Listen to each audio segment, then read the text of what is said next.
Welcome to Numpy. My name is Richard Kirshner with the Simplilearn team. That's www.simplilearn.com. Get certified, get ahead. What's in it for you? Now we're going to go over what is Numpy, installing and importing Numpy, Numpy array versus Python list, basics of Numpy, finding size and shape of any array, range and arrange functions, Numpy string functions. And then in part 2, I'll move on to cover axes, array manipulation, and much more. So let's start with what is Numpy. Numpy is the core library for scientific and numerical computing in Python. It provides high-performance, multi-dimensional array object and tools for working with arrays. And I'll go a step further and say there are so many other modules in Python built on Numpy. So the fundamentals of Numpy are so important to latch onto for the Python, so that you can understand the other modules and what they're doing. Numpy's main object is a multi-dimensional array. It is a table of elements, usually numbers, all of the same type, indexed by a tuple of position integers. In Numpy, dimensions are called axes. Take a one-dimensional array, or we have, and remember dimensions are also called axes, so you can say this is the first axis, 0, 1, 2, 3, 4, 5. And you can see down here it has a shape of 6. Why? Because there's 6 different elements in it in the one-dimension array. And they usually denote that as 6 comma with an empty node on there. And then we have a two-dimensional array where you can see 0, 1, 2, 3, 4, 5, 6, 7. And in here we have 2 axes or 2 dimensions, and the shape is 2, 4. So if you were looking at this as a matrix or in other mathematical functions, you can see there's all kinds of importance on shape. We're not going to cover shape today, but we will cover that in part 2. Did you know that Numpy's array class is called NDArray for Numpy Data Array?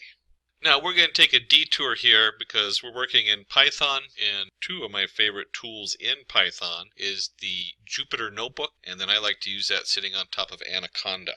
And if you flip over to jupyter.org, that's jupyter.org, you can go in here. You can install it off of here if you don't want to use the Anaconda notebook. But this is the Jupyter setup, the documentation on the Jupyter. Jupyter opens up in your web browser. That's what makes it so nice, is it's portable. The files are saved on your computer. They do run in IPython or IronPython. And you can create all kinds of different environments in there, which I'll show you in just a minute. I myself like to use Anaconda. That's www.anaconda.com. If you install Anaconda, it will install the Jupyter Notebook with the Anaconda separate. And you can install Jupyter Notebook and it'll run completely separate from Anaconda's Jupyter Notebook. And you can see here I've now opened up my Anaconda Navigator. What I like about the Navigator, and this is a fresh install on a new computer, which is always nice. I can launch my Jupyter Notebook from in here. I can bring other tools, so the Anaconda does a lot more. And under environments, I only have the one environment, and I can open up the terminal specific to this environment. This one happens to have Python 3.7 in it, the most current version as of this tutorial. And then you open a terminal if you're going to do your pip installs and stuff like that for different modules. You can also create different environments in here. So maybe you need a Python 3.6, Python 3.5. You can see we're having a nice framework like Anaconda really helps, so you don't have to track that on your own in the Jupyter Notebook and your different Jupyter Notebook setups. We'll go ahead and launch this Jupyter Notebook. And then I've set my browser window for a default of Chrome, so it's going to open up in Chrome. And you can see here, this opens up a folder on my computer. We have a couple different options on here. Remember, I set the environment up as Python 3.7. You would install any additional modules that aren't already installed in your Python on this. And it keeps them separate, so you do have to, for each environment, install the separate modules so they match the environment on there. And in here we have a couple things where you can look up what's running. You have your different clusters. Again, I just installed this on a new machine, so I just have a couple things in here that were run on here recently. And when we go on here is we then have on the upper right new, and from the pull down menu you'll see Python 3, and this will open up a new window. And now we're in Jupyter Python, so this is a Python window. We'll just do a print. And this of course is, let's go hello world. And we'll run that and it prints out hello world in the command line. There's a couple special things you have to know what we're not going to do today, which is on graphics. If you've never seen this, one of the things you can do is you can also do A equals hello world. And if you just put the A in there, now if you do a bunch of these where you have A equals hello world, B equals goodbye world, and you put A, B, A, then return B, it'll only run the last one. But you can see here, if you put the variable down here, it will show you what's in that variable. And that has to do with the Jupyter Notebook inline coding. So that's not basic Python, that's just Jupyter Notebook shorthand, which you'll see in a little bit. So back to our Numpy array versus Python list. Python list being the basic list in your Python. Why should we use Numpy array when we have Python list? Well, first, it's fast. The Numpy array has been optimized over years and years by multiple programmers, and it's usually very quick compared to the basic Python list setup. It's convenient, so it has a lot of functionality in there that's not in the basic Python list. And it also uses less memory, so it's optimized both for speed and memory use. And let's go ahead and jump into our Jupyter Notebook. Since we're coding, best way to learn coding is to code. Just like the best way to learn how to write is write, and the best way to learn how to cook is cook. So let's do some coding here today. And just like any modules, we have to import Numpy. We almost always import it as NP. That is such a standard. So you'll see that very commonly. We can just run that. And now we have access to our Numpy module inside our Python. And then the most common thing, of course, is to go ahead and create a Numpy array. And in here, we can send it a regular list. And so we'll go ahead and send this a regular array. Let's go 1, 2, 3 to make it simple. And then I'm just going to type in A, and we'll run this. And so you can see down here, the output is an array of 1, 2, 3. And we could also do print, just a reminder that this is an inline command, so that wouldn't work if you're using a different editor. You can see that it's an array 1, 2, 3. But we'll go ahead and leave it as A. Kind of a nice feature so you can see what you're doing really quick in the Jupyter Notebook. And just like all your other standard arrays, I can go A of 0, which is going to be a value of 1. Of course, we do A of 1. You go all the way through this. A of 1 has a value of 2 in it. So whether you're using the Numpy array or the basic Python list, that's going to be the same. That should all look pretty familiar and be pretty straightforward. Remember, the first value is always 0, and when we set on there. So let's take a look why we're using Numpy, because we went over the slide a little bit, but let's just take a look and see what that actually looks like. And what we want to look at is the fact that it's fast, convenient, and uses less memory. So let's take a glance at that in code and see what that actually looks like when we're writing it in Python and what the differences are. And to do this, I'm going to go ahead and import a couple other modules. We're going to import the time module so we can time it. And we're going to import the system module so that we can take a look at how much memory it uses. And we'll go ahead and just run those so those are imported. And so we'll do B equals range of 1. Yeah, 1,000 is fine. And so that's going to create a list of 1,000, 0 to 999. Remember, it starts at 0 and it stops right at the 1,000 without actually going to the 1,000. And let's go ahead and print. And we want system.getSize of. And we'll pick any integer because we have, 0 to 1,000. We'll just throw one in there, 5. It doesn't matter because it's going to, whatever integer we put in there is going to generate the same value because we're looking at the size of how much memory it stores an integer in. And then we want to have the length of the B. That's how many integers are in there. And if we go ahead and execute this and run this at a line, we'll see, oops, I did that wrong, comma. If we multiply them together, we'll see it generates 28,000. So that's the size we're looking at is 28,000. I believe that's bytes. That sounds about right. So let's go ahead and create this in Numpy. And we'll go C equals NP. And this is A range. So that's the Numpy command to do the same thing that we were just doing in a list. And we'll also use the same value on there, the 1,000. And then once we've created the value of C for NP.ARange, let's go ahead and print. And we can do that by doing C.size times C.item size.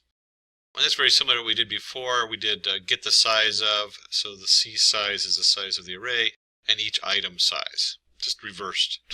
So it's the size of an integer 5, item size is going to be the integers, and C size. And let's just take a look and see what that generates. And wow, okay, we got 4,000 versus 28,000. That's a significant difference in memory, how much memory we're using with the array. And then let's go ahead and take a look at speed. Let's do size. We tried this with lower values, and it would happen so fast that the NP array kept coming up with 0. because it just rounded it off. So size, and let's create an L1 equals range of size. And we'll do an L2. We'll just set up to the same thing. It's also range of size on there. There we go. And then we can do on A1 equals np dot a range size. And then let's do on A2 equals np dot a range. We'll keep it the same size. And what we're going to do is we're going to take these two different arrays and we're going to perform some basic functions on them. But let's go ahead, actually let's just load these up now. We'll go ahead and run this so those are all set in memory. Except for the typo here. Quickly fix that. There we go. So these are now all loaded in here. And let's do a start equals time.time. So it's just going to look at my clock time and see what time it is. And then we'll do result equals, and let's do, let's say we got an array, and we're going to say, let's do some addition here. X plus y for x comma y. And we'll zip it up here. Two different arrays. So here's our two different arrays. We're going to multiply each of the individual things on here. L1, L2. There we go. So that should add up each value. So L1 plus L2, each value in each array. And then we want to go ahead and print. And let's say Python list took. And then we'll do time dot time. We'll just subtract the start out of there. So time, whoops, I messed up on some of the quotation marks on there. Okay, there we go. Time minus the start. And we'll convert that to seconds. So we'll go, because that's in milliseconds, so times 1000. And let's hit the run on there. And this is kind of fun because you also get a view while we're doing this of some ways to manipulate the script. And as you can see also my bad typing. There we go. Okay, so we'll go ahead and run this. And we can see here that the Python list took 34. Actually, I have to go back and look at the conversion on there. But you can see it takes roughly 0.34 of a second. And we can go ahead and print the result in here too. Let's do that. And we'll run that just so you can see what kind of data we're looking at. And we have the 0, 2, 4, 6, 8. So it's just adding them together. It looks pretty straightforward on there. And if we scroll down to the bottom of the answer, again we see Python list took 46. A little different time on there depending on what core. Because this is on an 8-core computer, so it just depends on what core it's running on, what else is pulling on the computer at the time. And let's go back up here and do our start time. Paste that into here. And this time we're going to do a result equals, and this is really cool. Notice how elegant this is. It's so straightforward. This is a lot of reason people started using Numpy is because I can add the two arrays together by simply going A1 plus A2. It makes a lot of sense, both looking at it, and it's just very convenient. Remember that slide we're looking at? Fast, convenient, and less memory. So look how convenient that is. Real easy to read, real easy to see. And I don't know if we don't need to print the result again, so let's just go ahead and print the time on here. And we'll borrow this from the top part because I really am a lazy typer. And this isn't the Python list, this is the Numpy list, or Numpy array.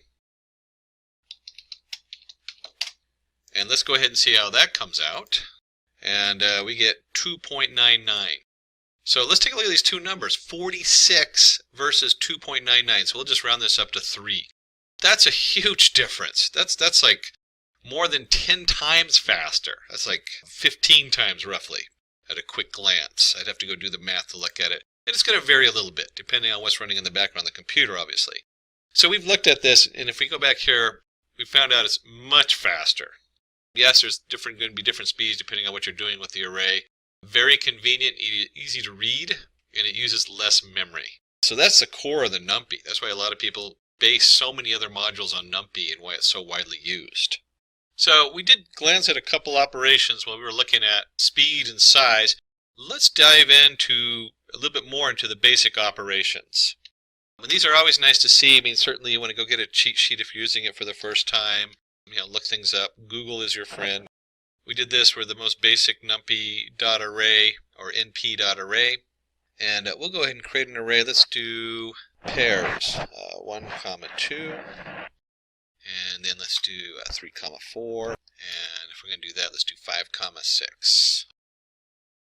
There we go. And if we go ahead and take this and run this, I can go ahead and do our A down here so it's in line, and it'll print that out. You can see it makes a nice array for us. So we have A, and if you look at that, we have 3 different objects, each with 2 values in them. And hopefully you're starting to think, well, how many dimensions or indexes is that? And you'll see 3 by 2. So let's go ahead and take a look, and let's go, how about A.nDimensions? Speaking of which, we'll run that, and we have 2 dimensions for each object. And then we can do the item size, so A dot.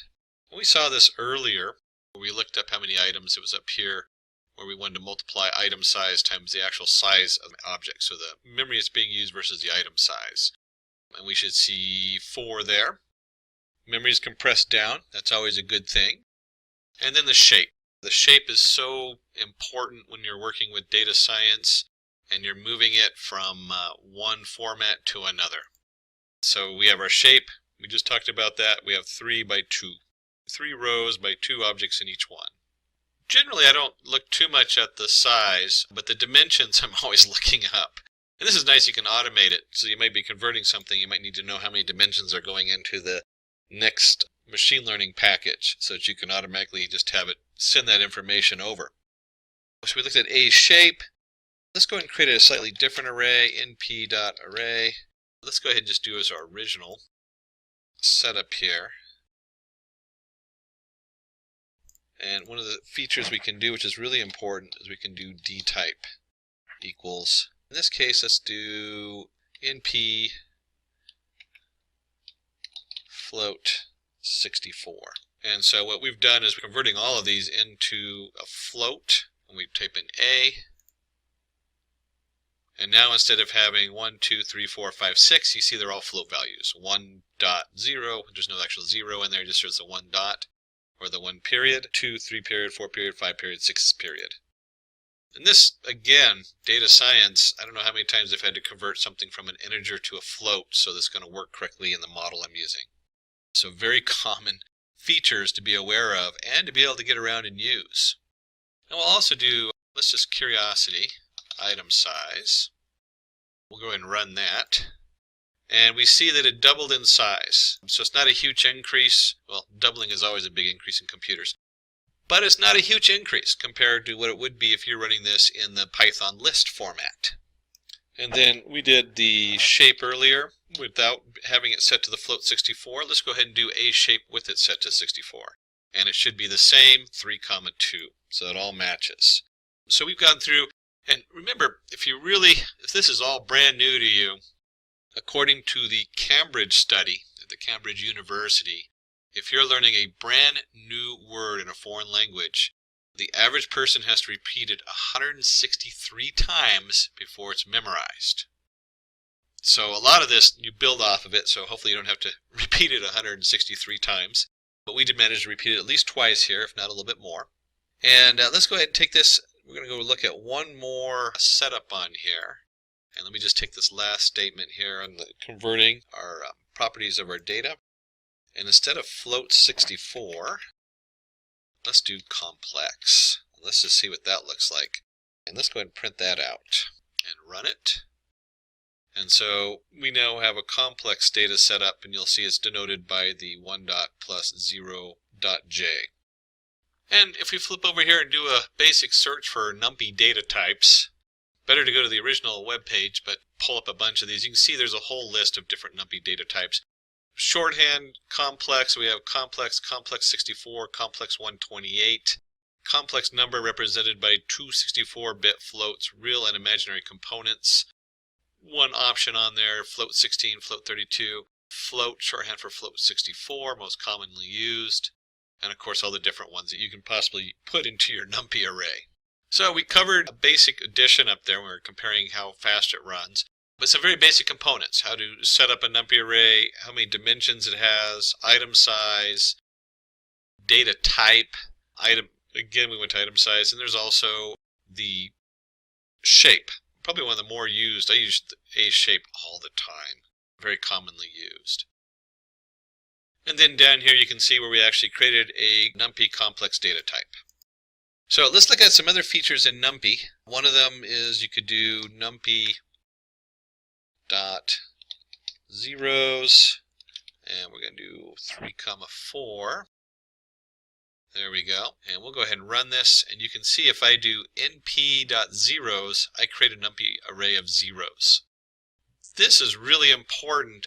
I was building my own neural network, and I needed to create an array where I initialized the weights, and I wanted them all to be the same weight. In this case, I wanted them to start off as 0 for the particular project I was working on. And there's other options, like you can do Numpy ones, and we'll do the same thing, 3, 4. We'll run that.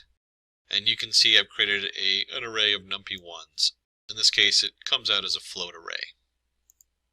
And then this is an interesting to note, because we have, let's go back to our Python and do L range 5. And we'll print the L. So there's our list. And if I run that, it doesn't create the range until after the fact, until you actually execute it. That's an upgrade in Python. Python 2.7 actually created the array 0, 1, 2, 3, 4. This one actually creates the script, and then once it's used, it then actually generates the array. And if we do that in Numpy A range, remember that from before,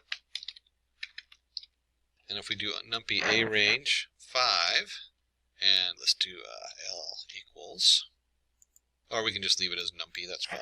There we go, and just run that. You can see there we actually get an array, 0, 1, 2, 3, 4 for the value of the Numpy A range 5. It generates the actual array. And for part 1, we're going to do just one more section on basic setup, and we're going to concatenation, do a concatenation example.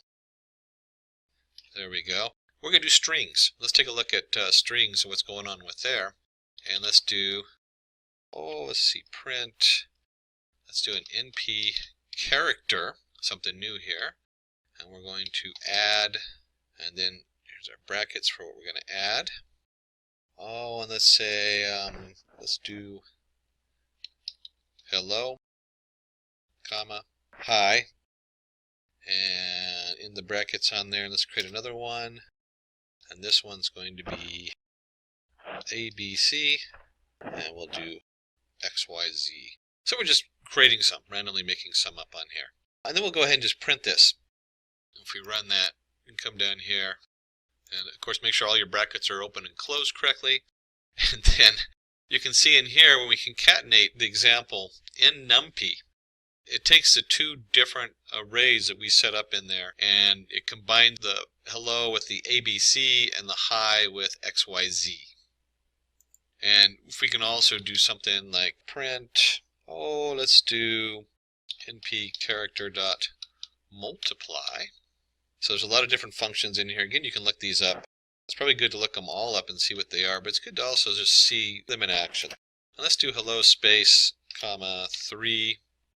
And we'll run this one and run that without the error. And you'll see it does hello, hello, hello. So we multiplied it by 3. And we can also, and let's just take this whole thing here instead of retyping it. And we can do character center. So instead of multiply, let's do center. And over here, keep our hello going. Take the space out of there. And let's do center at 20.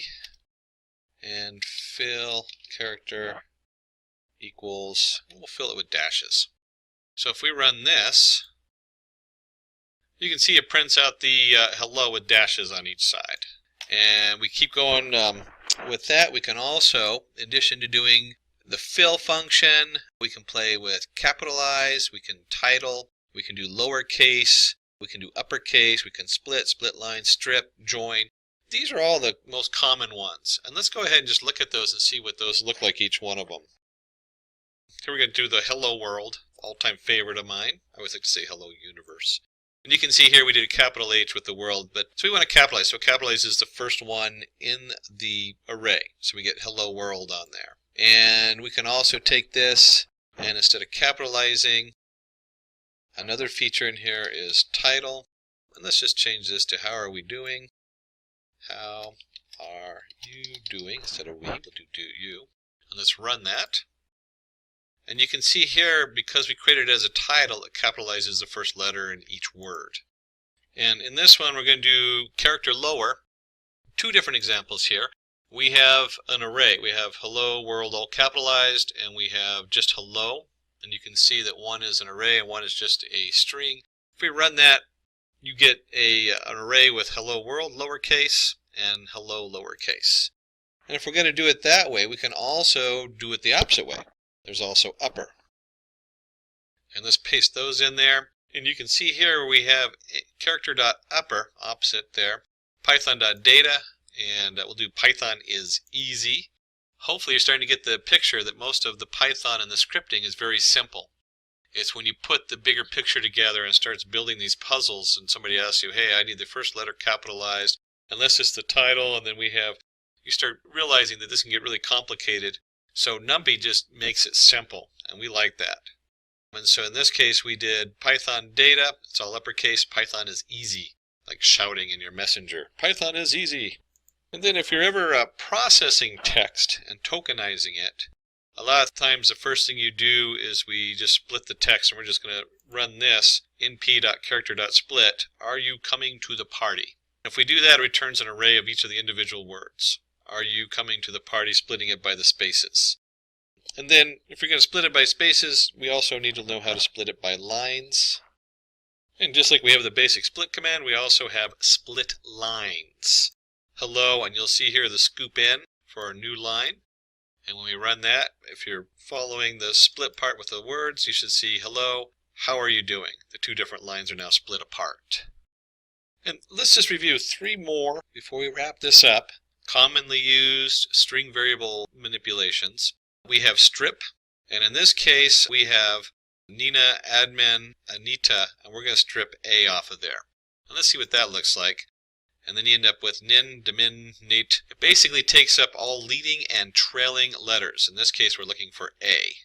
More common would be a space in there, but it might also be punctuation or anything like that that you need to remove from your letters and words. And if we're going to strip and clean data, we also need to be able to reformat it or join it together. So you see here we have a character join. We'll go ahead and run this. And it has on the first one, it splits each of the letters up by the colon and the second one by the dash. And you can see how this is really useful if you're processing, in this case, a date. We have day, month, year, month, date. Very common things to have to always switch around and manipulate depending on what they're going into and what you're working with. And finally, let's look at one last character string. We're going to do replace. If you're doing misinformation, this is good, pulling news articles and replacing is and what. In this case, we're just doing he is a good dancer. We're going to replace is with was. And you can see here, he was a good dancer. Hopefully that's not because he had a bad fall. He just was from 1920s and has gotten old. So there we go. We've covered a lot of the basics in Numpy as far as creating an array. Very important stuff here when you're feeding it in. How do we know the shape of it, the size of it? What happens when we convert it from a regular integer into a float value as far as how much space it takes? We saw that doubled it. Item size, you have your in dimensions, and probably the most used is shape. And we'll cover more on shape in part 2. So make sure you join us on part 2 because there's a lot of important things on shape in there and setting them up. We also saw that you can create a zeros-based array. You can create one with ones. If we do a range, you can see how it is a lot easier to use to create its own range, or a range as it is in Numpy. And you saw how easy it was to add 2 arrays. We saw that earlier, just plus sign. Then we got into doing strings and working with strings and how to concatenate. So if you have 2 different arrays of strings, you can bring them together. We also saw how you can fill, so you can add a nice headline, dash, dash, dash. We saw about capitalize the first letter. We saw about turning it into a title, so all the first letters are capitalized. Doing lowercase on all the letters, upper for all the letters, just lower and upper, nice abbreviation. We also covered how to split the character set, how to strip it, So if you want to strip all the A's out from leading A's and ending A's or spaces, you can do that very easily. Also, how to join the data sets. So here's a character join option for your strings. And finally, we did the character replace. Now let's go ahead and dive in there, since we're going right into part 2, which is getting some coding going under our belt. And here in our Jupyter notebook, we can go under New and create a new folder, Python 3. I think I forgot to do this last time, but we could just do the Control++, which in any browser enlarges a page, makes it a lot easier to see. Always a nice feature. Another beautiful benefit of using Jupyter Notebook. And let me go ahead and show you a neat thing we can do in Jupyter. This is nice if you're working with people and you're doing this as a demo on a large screen. I'm going to do the hashtag or # array manipulation, kind of a title of what we're working on. And then I'm going to call this cell type markdown as opposed to code. And you'll see it highlights it here, and then if I run it, it just turns it into array manipulation. And then we're specifically going to be working on array manipulation, changing shape to start with. And we'll go ahead and mark this cell also a markdown, so it has a nice little look there. And then it comes up, and you can see it, just like I said, it just highlights it and makes it in bold print, just making it easier to read. Not a Python thing, but a Jupyter thing that's good to know about, especially if you're working with the shareholders, since they're investing money in you.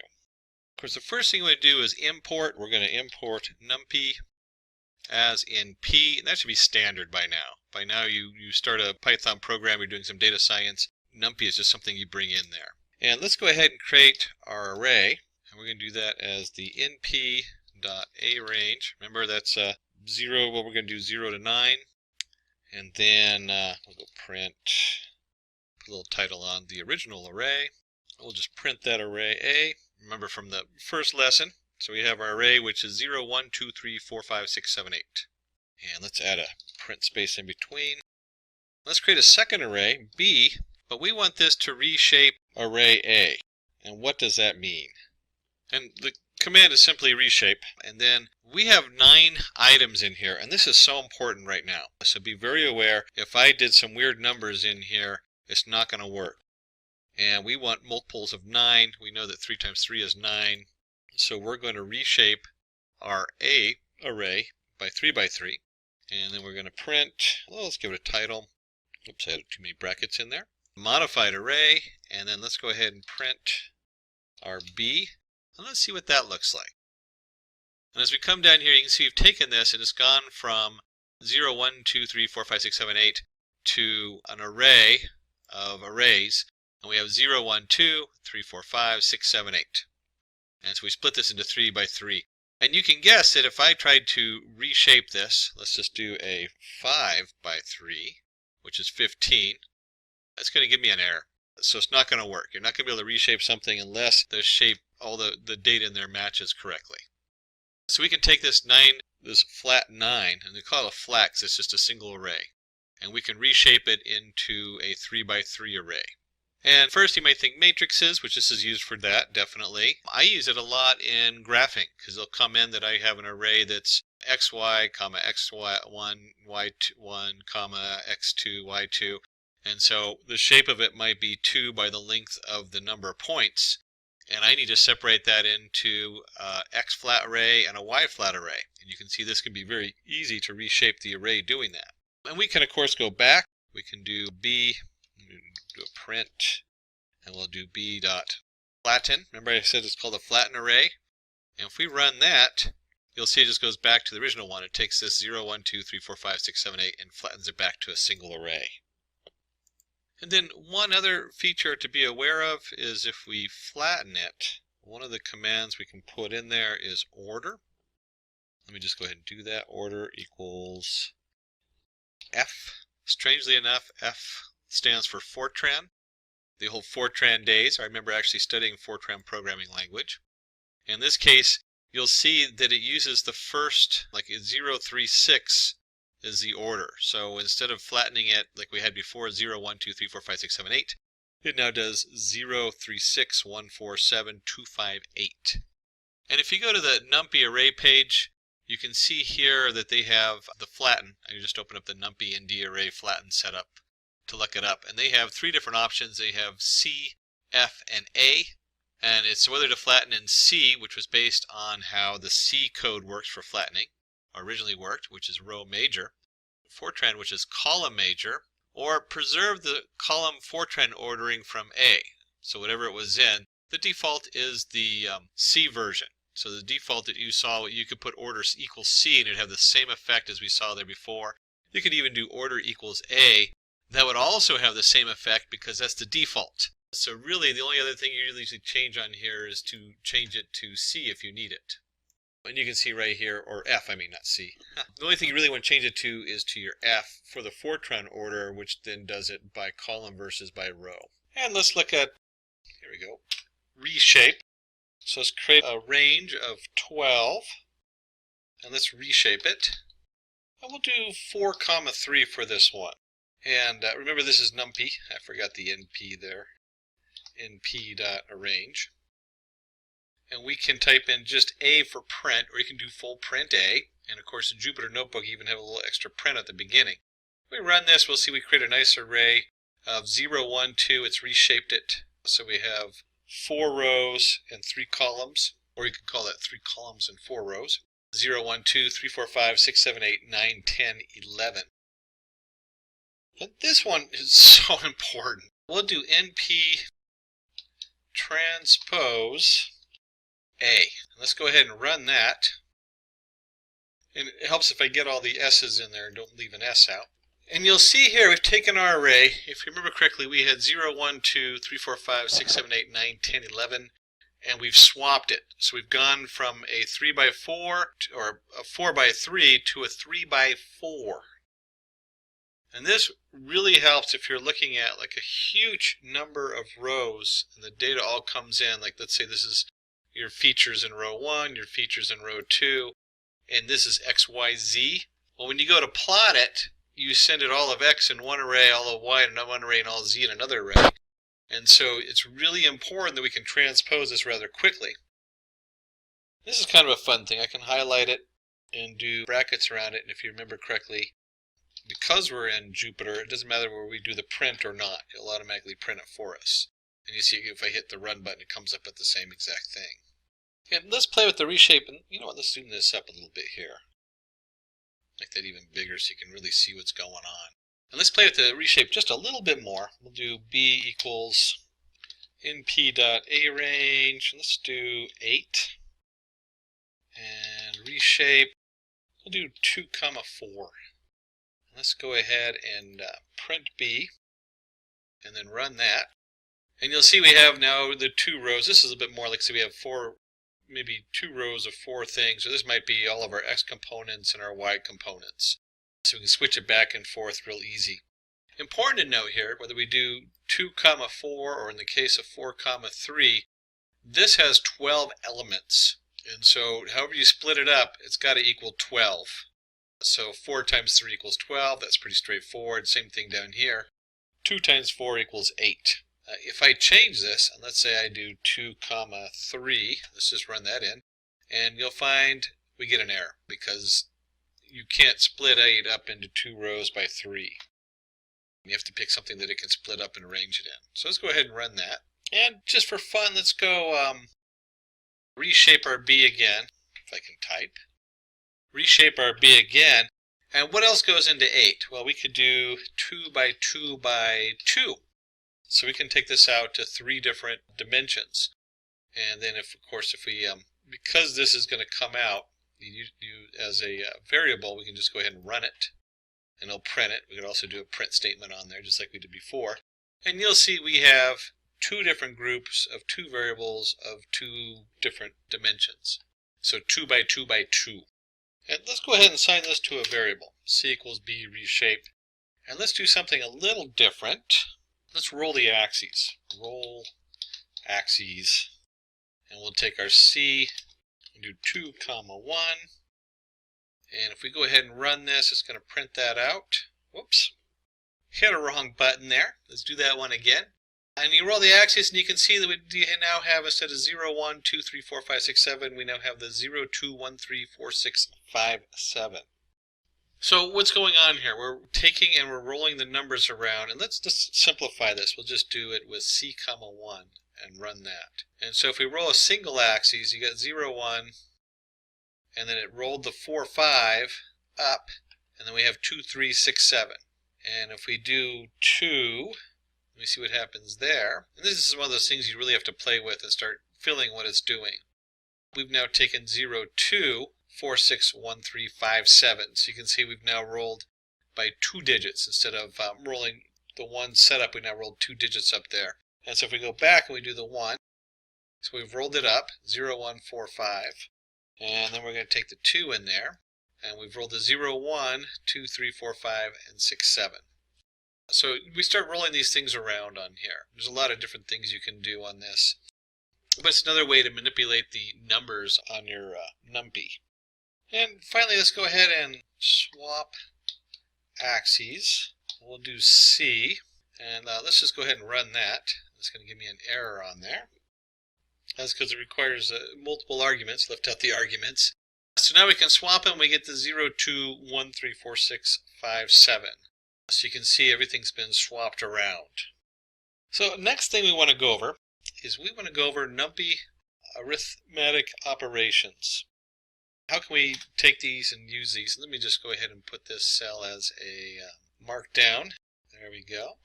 We'll run that so it has a nice thing. All right, nice title on there. That's always helpful. And let's start by creating 2 arrays. We'll do A is a NP range, A range 9. And let's reshape this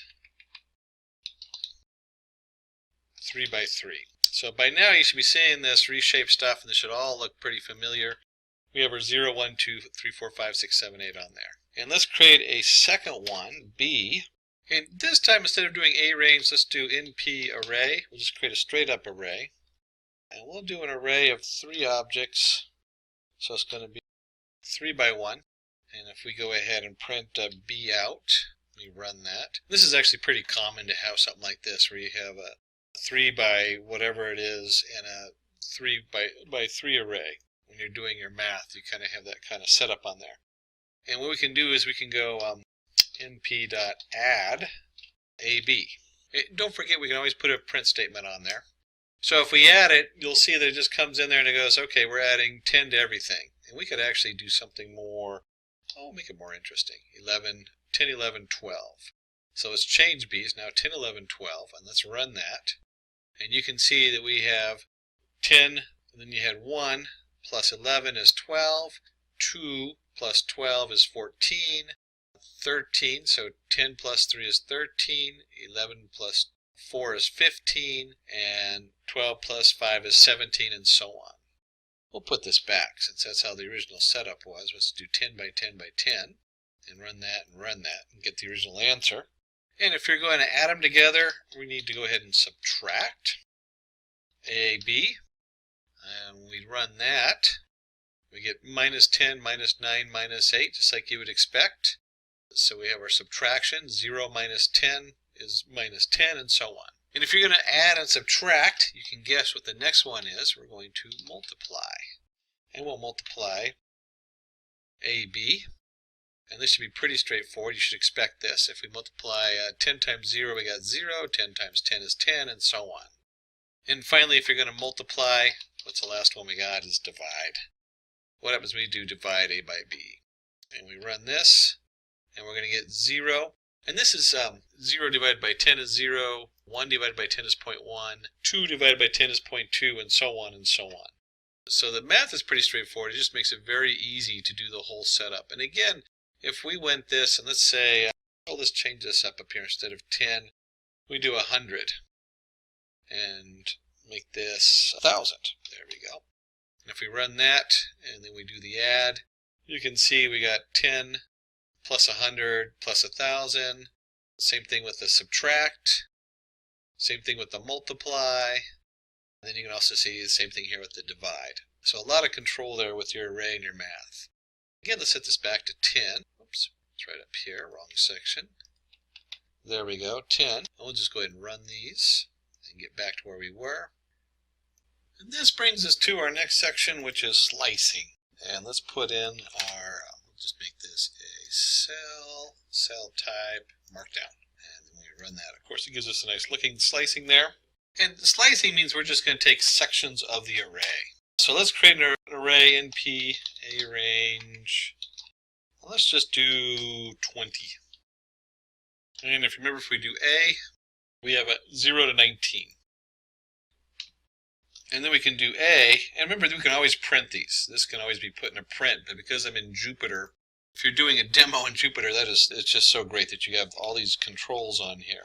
So we can slice 4 on, and this should look familiar because this is the same as a Python and a lot of other different scripting languages. If we do 4, it goes 0, 1, 2, 3, that's the first 4 in the thing, and it skips some and starts with this one. The first 4 are skipped, and then from there on.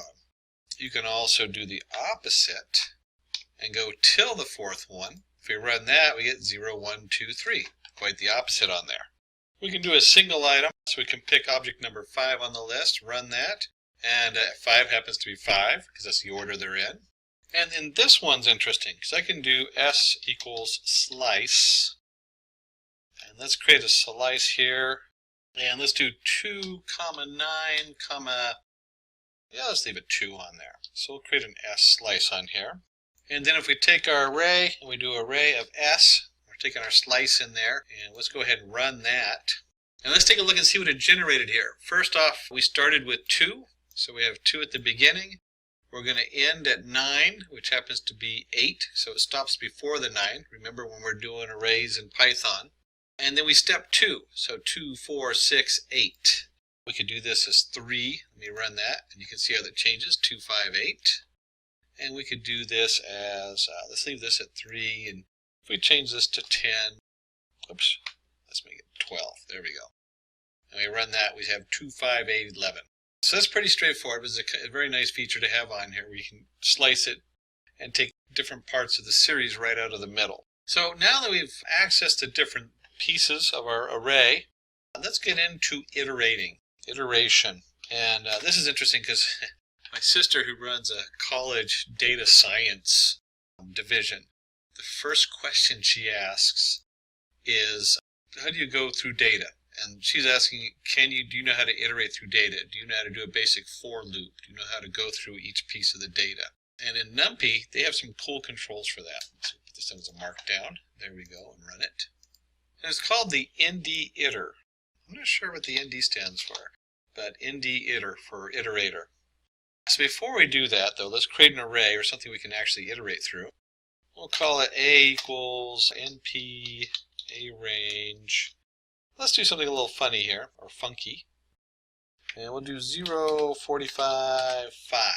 I'm not sure why the guys in the back picked this particular one, but it's kind of a fun one. And if I run that, we do this, you can see we get 0, 5, 10, 15, 20, 25, 30, 35, 40. That's what this array looks like. And that's just from our slice.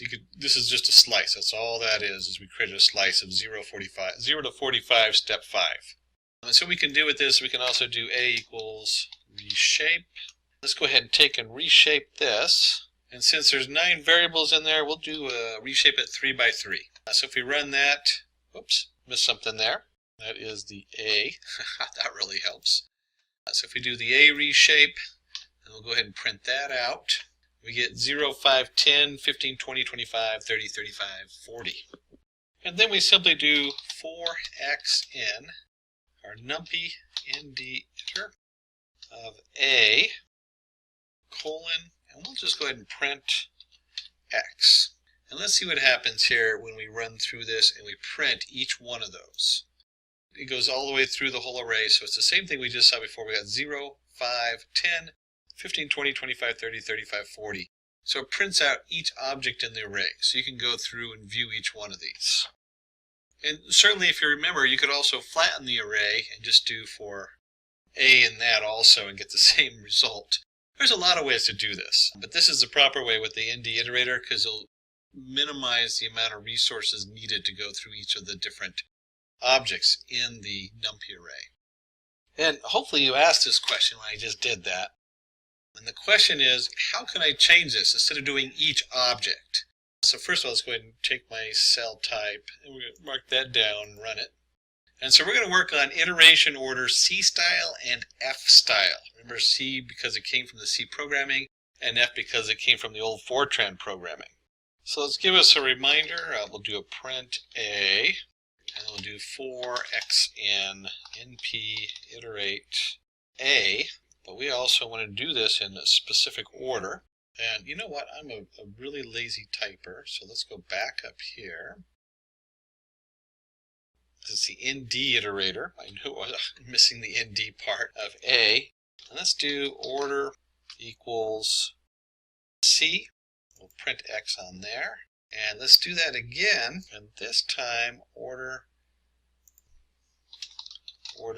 equals F. There we go. Order equals F. And let's go ahead and run this and see what happens here. And the first thing you're going to notice, our original array, 0, 5, 10, 15, 20, 25, 30, 35, 40. When we do order C, that's the default. 0, 5, 10, 15, 20, and so on. And then when you come down here, you'll see F, order F, is 0, 15, 30. So it takes the first digit of each of the subarrays, or the second dimension, and then it goes into the second one, 5, 20, 35, 10, 25, 40. So slightly different order for iterating through it if you need to do that. So we've covered reshaping, we've covered math, we've covered iteration, we've covered a number of things. The next section we want to go ahead and go over is going to be joining arrays. So we need to bring them together. Let me go ahead and take the cell and make it a markdown. Cell type markdown. There we go. And run that. So let's work on joining arrays so we can bring them together and what different options we have. And let's do, we'll do an NP array 1, 2, 3, 4. We'll go ahead and print. Let's do, oops, first. Well, these arrays aren't that big, so let's just go ahead and keep it all on one line, A. So if we run this, first array 1, 2, 3, 4. Whoops, I forgot that it automatically wraps it when you do it this way. So we'll go ahead and keep it separate and print A. There we go. And let's go ahead and do a B. And we'll do 5, 6, 7, 8. And notice I'm keeping the same shape on these two arrays. Depending on what you're doing, those shapes have to match. And let's go ahead and print second array. Do a print B. We'll go ahead and run that. Oops. Missed something up there. Let me fix that real quick. When I was reformatting it to go on separate lines, I messed that up. There we go, run. All right, so we have first array 1, 2, 3, 4, second array 5, 6, 7, 8. And we'll put a carried return on there. And the key word we use is concatenate. And if you're familiar with Linux, it usually means you're adding it to the end on there. And we're going to do what they call along axis 0. So we have concatenate AB along axis 0. Let's go ahead and run that and see what that looks like. And so we have 1, 2, 3, 4, 5, 6, 7, 8. So now we have an array that is 4 by 2. Has a nice shape of 4 by 2 on here. And if we're going to do it along the axis 0, you should guess what the next one is. We're going to do it along the 1 axis. And let's see how those differ from each other. Let's just go ahead and run that. And again, all we're doing is adding in the axis equals 1. So we have our concatenate, we have AB, and then axis 1. Remember a couple things. One, these are the same shape. So we have a 2 by 2, same dimensions going in there. You're going to get an error if you're concatenating and they're not. If you have something that instead of 1, 2 is 1, 2, 3, 4, 5, 6 with a 5, 6, 7, 8. They'll give you an error on there. In fact, let's take a look and see what happens when we do that. Let me just take this. 1, 2, 3, 3, 4, 5. And let's run that. And if we come down here, oh, we got there. It says all the input array dimensions except for the concatenation axes M must match exactly. So it'll let you know if you mess up. That's always a good thing. Let's go ahead and take this back here, and let's go ahead and run that. And so we have our 0 axes, which is 1, 2, 3, 4, 5, 6, 7, 8. We bring them together. And you'll see a very different setup here when we do it along the axis 1. We end up with, instead of 4 by 2, we end up with a 2 by 4. 1, 2, 5, 6, 3, 4, 7, 8. And that's just changing which axes we're going to go ahead and concatenate on. What I find is when you're talking about the concatenate or the joining arrays, you really got to play with these for a while to make sure you understand what you mean by the axes. It looks very intuitive when you're looking at it. Axis 0, 1, 2, 3, 4, 5, 6, 7, 8.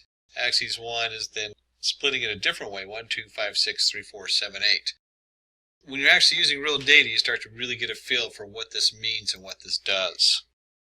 So if we're going to do that, let's go ahead and look at splitting the array. And do that under Markdown and run it. There we go. So you have a nice little title there. And we'll go ahead and create an array of 9. Let's do NP split. We'll do A, and we're going to split it by 3. Let's just see what that looks like. So if we split it, we get an array 0, 1, 2, 3, 4, 5. We get 3 separate arrays on here. Now remember, we're looking at, let me just print A up here. So we're looking at 0, 1, 2, 3, 4, 5, 6, 7, 8, and then we can split it into 3 separate arrays. And let's take this, we're going to do this right down here, I'm just going to move the A split down here. Instead of the 3, let's do 4, 5, and put that in brackets. And so when we do it this way, we have 0, 1, 2, 3, 4, 5, 6, 7, 8. And that's kind of interesting. I wasn't sure what to expect on that, but we get, when you split an A by 4, 5, you get a totally different setup on here as far as the way it split the array. And to understand how this works, I'm going to change the 5 to a 7. And this will visually make this a little bit more clear. So we had 4 and 5, it went 0, 1, 2, 3, 4, 5, 6, 7, 8. And you see the markers 4 and 5. When we do 4 and 7, I get 0, 1, 2, 3, 4, 5, 6, 7, 8. And so what you're looking at here is the first markers, this is going to go to 4. So there's our first split at the 4, the marker at 4, and then the second split is going to be at position 7. And this is the same thing here, 4, position 5. That's why we're splitting it in those 2 sections. We could also do it 7, just to see what that looks like. Run.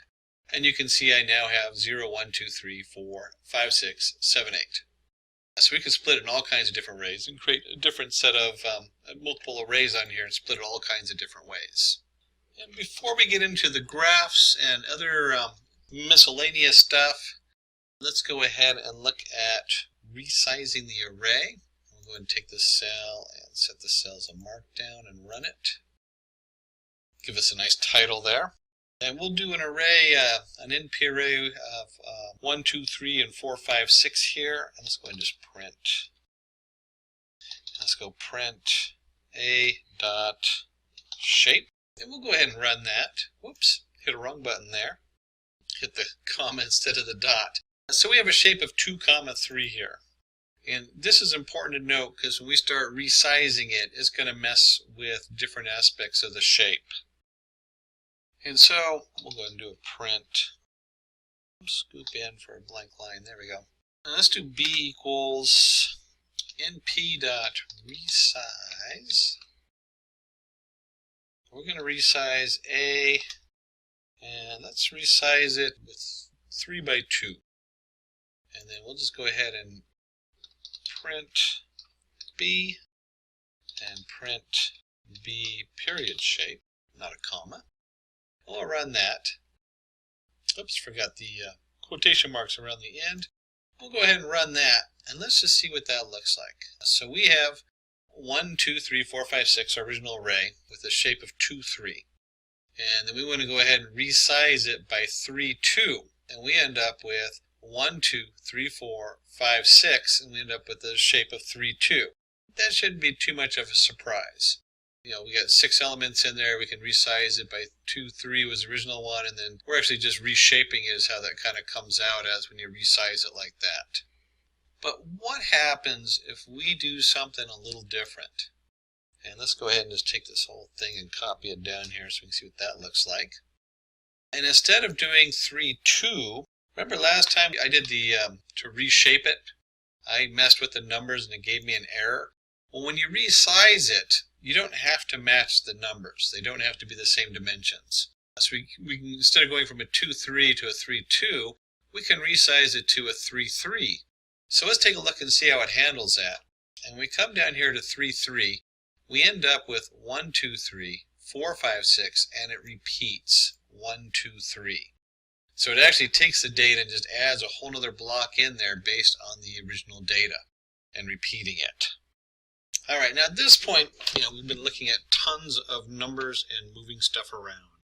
What we want to go ahead and do is get a little visual here, because that certainly you can picture all the different numbers on there. But let's look at histogram. Let's put this into a histogram. Let me go ahead and run that. And to do that, we're going to use the Matplotlib. So from Matplotlib, we're going to import pyplot as PLT. And that's usually the notation you see for pyplot. So if you ever see PLT in a code, it's probably pyplot in the Matplotlib. And then the guys in the back did a nice job, and gals too, guys and gals back there. Our team over at Simplilearn put together a nice array for me, 20, 87, 4, 40, 53, with a bunch of numbers. That way we had something to play with. And what we want to do is we want to plot the histogram. Now remember, a histogram says how many times different numbers come in. And then we're going to put them in bins. And we have bins 0 to 20 to 40 to 60 to 80 to 100. You might, in here with the Matplotlib, they call them bins. You might hear the term buckets, where they put them in buckets. That's a really common term. And then we want to give it a title. So the way it works is you do your plt.hist for histogram, your plt title, and your plt show. And we're doing just a single array in here in the Numpy array of A. And let's go ahead and run this piece of code. Take it a moment to come out there. It says figure size, so it's generating the graph.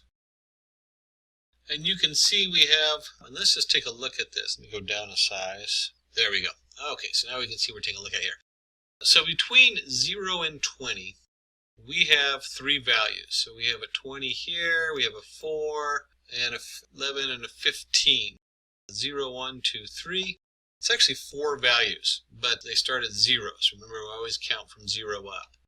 And from 20 to 40, we got 20. So it's 1, 42, 3, 4, 5, 6. And so you can see in the histogram, it shows that the most common numbers coming up is going to be between the 40 and 60 range, least common between the 80 and 100. This looks like an age demographics, is what this looks like to me.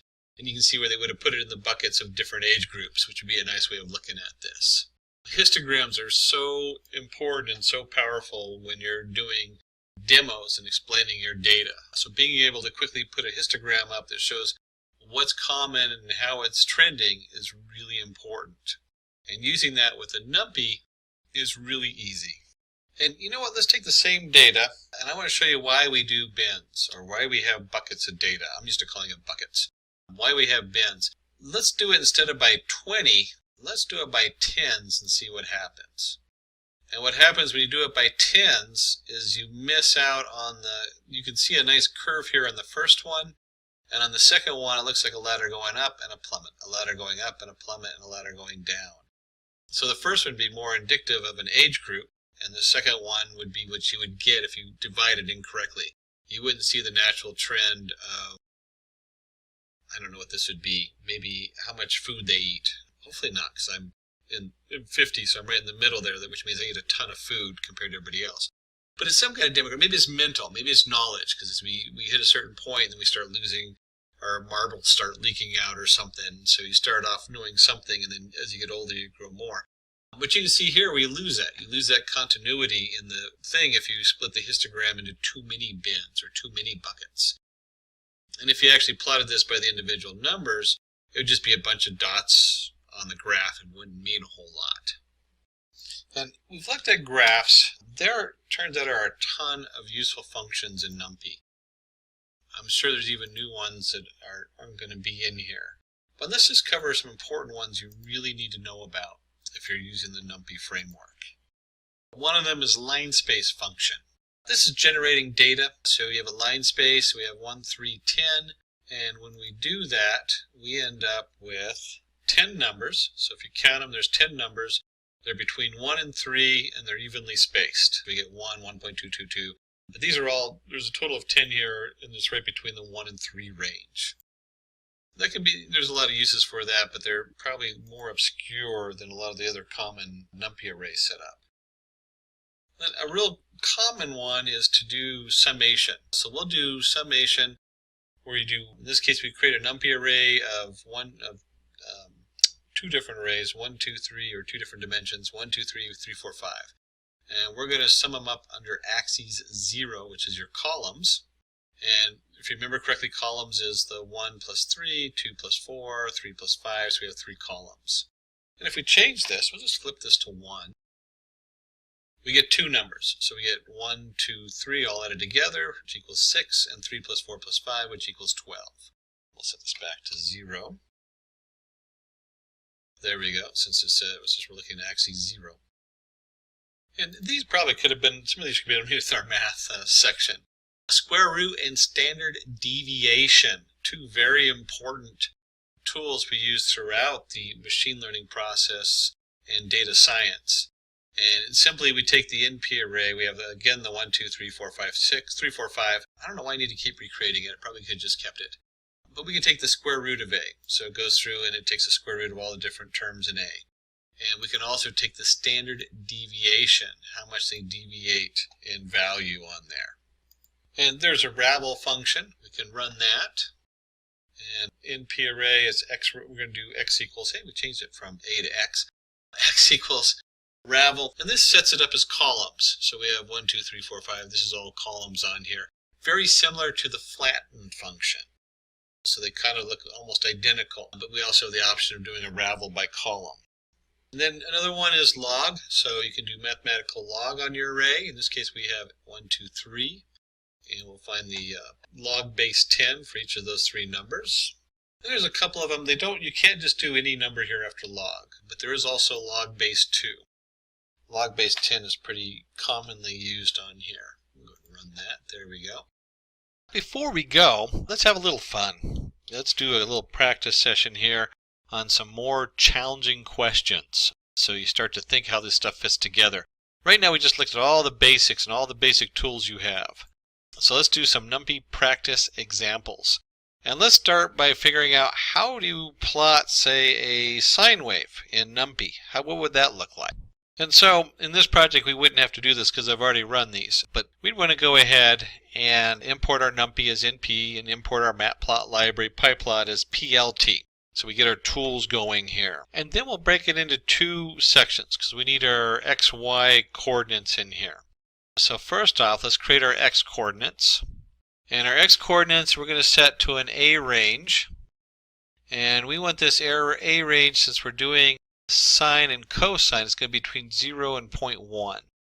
And then we use our NP, and we actually can look up Numpy stores pi. So you have the option of just pulling pi in there directly from Numpy. It has a few other variables that it stores in there that you can pull from there. But we have Numpy pi, and we generate a nice range here. And let's go ahead and run this. And just out of curiosity, let's see what X looks like. I always like to do that. So we have 0.1, 0.2, 0.3, 0.4.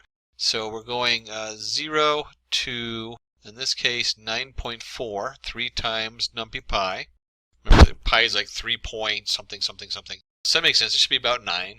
And we're doing intervals of 0.1. So we create a nice range of data. And then we need to create our y variable. And so y is going to simply equal NP, or numpy.sine of x. And then once we have our x and y, and if we print, let's go ahead and just print y. See how that, we'll do this. Let's do this so it looks print x, print y. So we basically have 2 arrays of data. So we have like our x-axis and our y-axis going on there. And this is simply a plt.plot because we're going to plot the points, and we'll do x comma y, and then we want to actually see the graph, so we'll do plot.show. And we'll go ahead and run that. And you see we get a nice sine wave. And here's our numbers 0 through 9, and here's our sine value, which oscillates between -1 and 1 like we'd expect it to. Then for the next challenge, let's create a 6x6 2-dimensional array and let 1 and 0 be placed alternatively across the diagonals. Oh, that's a little confusing. So let's think about that. We're going to create a 6x6 two-dimensional, so the shape is 6x6, two-dimensional array, and let 1 and 0 be placed alternatively across the diagonals.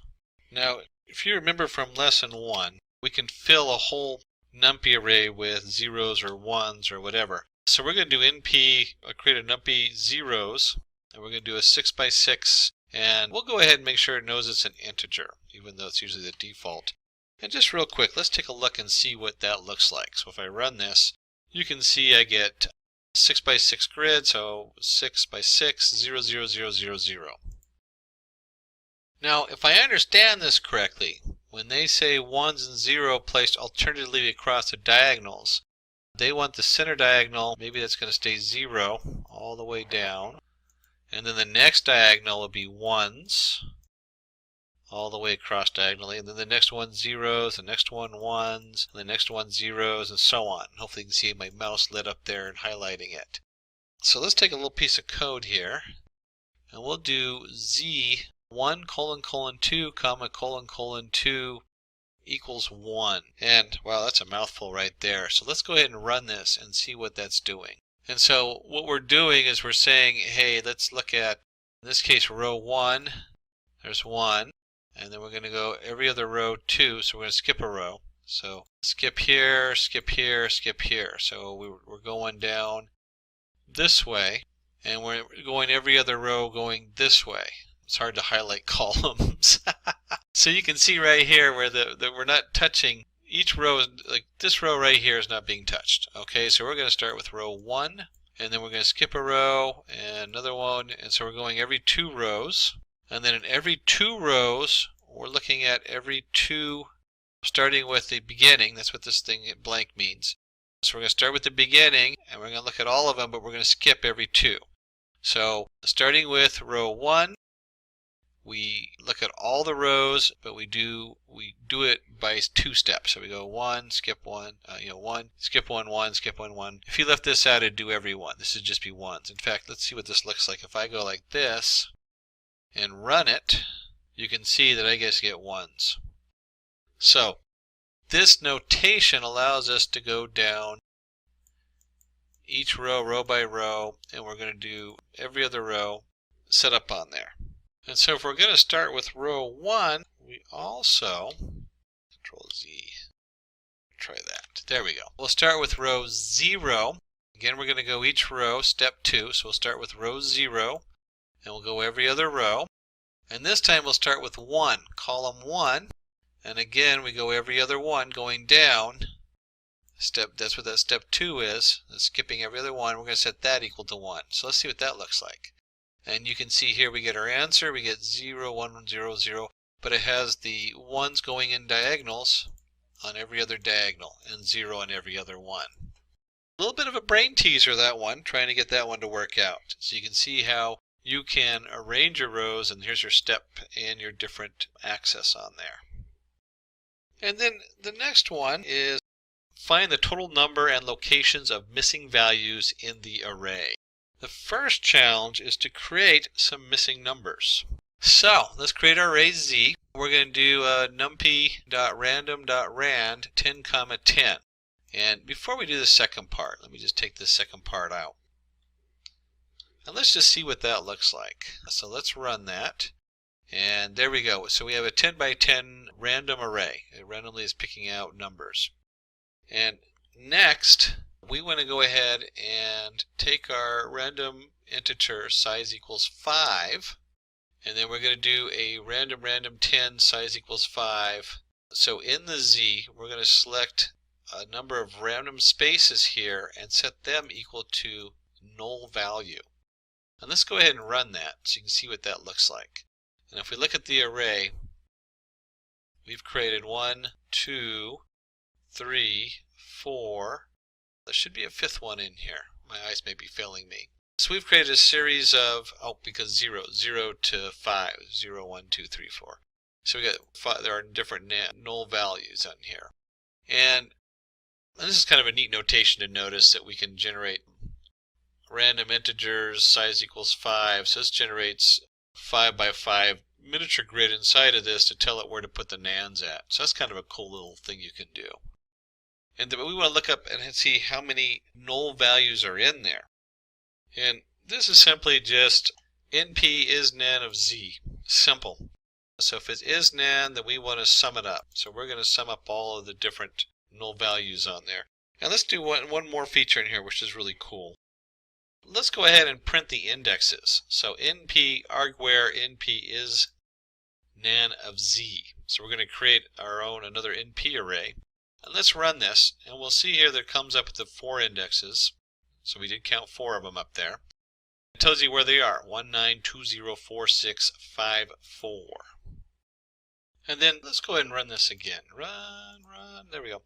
This time I got 5. That's what we get for random numbers. Another fun one that I always like to do is very similar, because we have np is nan z dot sum. So we're summing the number of nans, and we can get the indexes, and you can reshape the indexes, but you can also just do, we'll do an INDS where NP is nan of Z, and let's just print, that, print INDS. Let's see what that looks like. And it's very similar to what we have 01306386993, but I've split it into 2 different arrays. So we have our X and our Y kind of coordinates going there. And what I can now do is I can now do Z INDS equals, and at this point you can also, instead of getting the sum, you can get the means or the all the numbers and that kind of thing, or the average as it is. So that'd be one thing you could do, and you can pick out the average. That's very common in data science, to get the average and just use that for a value. But we'll go ahead and just set it to 0, and then let's go ahead and print our Z and run that. And you can see when we come down here, we have wherever there was a null value, it is now 0. And you can set this to whatever you want. This is another way to replace data or help clean data up, depending on what it is you're doing. So, wow, we covered a lot of stuff. So quick rehash going over everything. We went into there, we looked at array manipulation, changing the shape, how to switch that around. We even had the flatten down there, which remember we have another command lower that's similar. We could change the order by F. Remember, F stands for Fortran, very strange connotation, but there's C and F. C is the standard, and F switches it to a different order. To be honest, I usually have to look it up because I almost never use F, but when you need it, you're like, oh my gosh, what was the other order?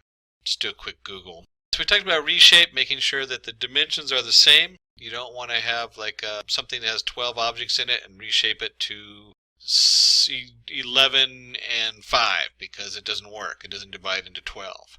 We can transpose, so we can switch them. So we can go from a 4x3 to a 3x4. Oops, I did that the other way around. 3x4 to 4x3. We covered reshaping the array. We did the roll the axes. You can do some weird things with swapping and rolling axes and transposing the numbers. We dug a little bit into the arithmetic. So we talked about adding, we talked about subtracting, multiplying, dividing. And you know, at this point it's so important we just look up the Numpy mathematics. And you can see here they have just about everything. Your trigonometry, your hyperbolic functions, rounding, sums, products, differences. There are so many, all your different miscellaneous mathematical connotations. So, you know, Google it, go to the main Numpy page and look at the different setups you can do on there. So we covered that, and we did slicing, how to break it apart. We did iterating over the array. We covered joining arrays and how to concatenate. Remember, concatenate just means add on to it. So in this case, how are you adding B onto A is how you'd read that. From Linux, you should catch the concatenate because that's used regularly there. Splitting the array, we talked about how to split the array in different ways. So you can split it in array of arrays, all kinds of different ways to split the array up. How to resize it. And remember, resize does not have to have the same shape, but if you resize it, it will take the data and begin at the beginning and add new rows on if the size is bigger. If it's smaller, it truncates it. It just cuts the end off. We looked at how to do a histogram and how to plot that. We mentioned buckets or bins, as they call them in PyPlot. And then we covered a lot of other useful functions in Numpy. We talked about the line space setup for doing numbers in a series, how to sum the axes up. Again, that's part of the mathematical formulas there that we looked at. There's a sum, there's also means and median. All of those you can compute in Numpy. And you can also do the square root and standard deviation.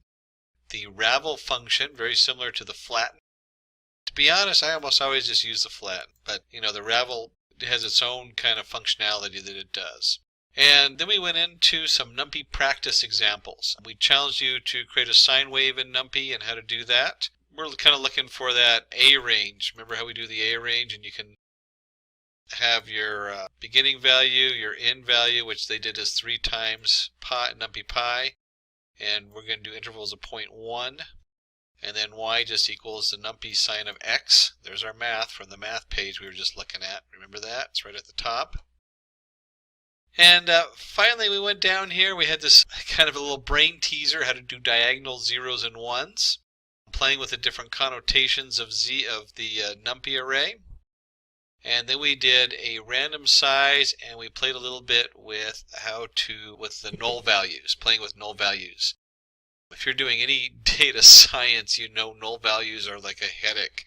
What do you do with them? Big sets of data, you get rid of them. Small sets of data, you have to factor something in there, like figure out the average or the median there, and then replace it with that.